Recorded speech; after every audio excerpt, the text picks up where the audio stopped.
নমস্কার, আপনারা দেখছেন সময় কলকাতা। সময় নিউজ নিয়ে রয়েছে আমি সৈকত। চোখ রাখবো বিস্তারিত খবরে। যে বাড়িতে উৎসব হওয়ার কথা ছিল সেখানে নেমে এসেছে এখন গভীর শোকের ছায়া। হাসি আনন্দের সেই উঠোন আজ সাক্ষী হয়ে আছে এক নির্মম নিয়তির। পড়শি দেশ বাংলাদেশের বাগেরহাটের রামপালে মাইক্রোবাস ও বাসের মুখোমুখি সংঘর্ষে একই পরিবারের ১৩ জন সহ মোট ১৪ জন নিহত হয়েছেন।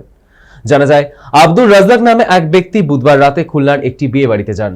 রাতে বিয়ের অনুষ্ঠান শেষে বৃহস্পতিবার দুপুরে পরিবার সহ মোংলার উদ্দেশ্যে রওনা দেন।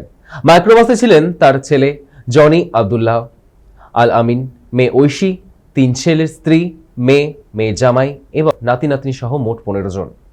জানা যায়, বিকেল ৩টের দিকে তাদের মাইক্রোবাসটি গুনাই ব্রিজ এলাকায় পৌঁছলে বিপরীত দিক থেকে আসা একটি বাসের সঙ্গে মুখোমুখি সংঘর্ষ হয়। এতে ঘটনাস্থলে একই পরিবারের ১৩ জন নিহত হন।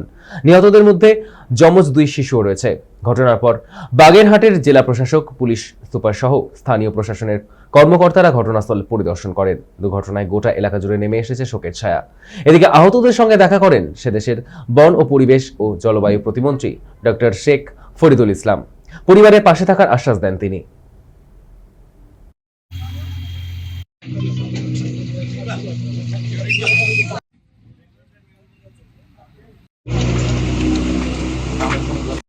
চোখে যেন চোখের পানি যেন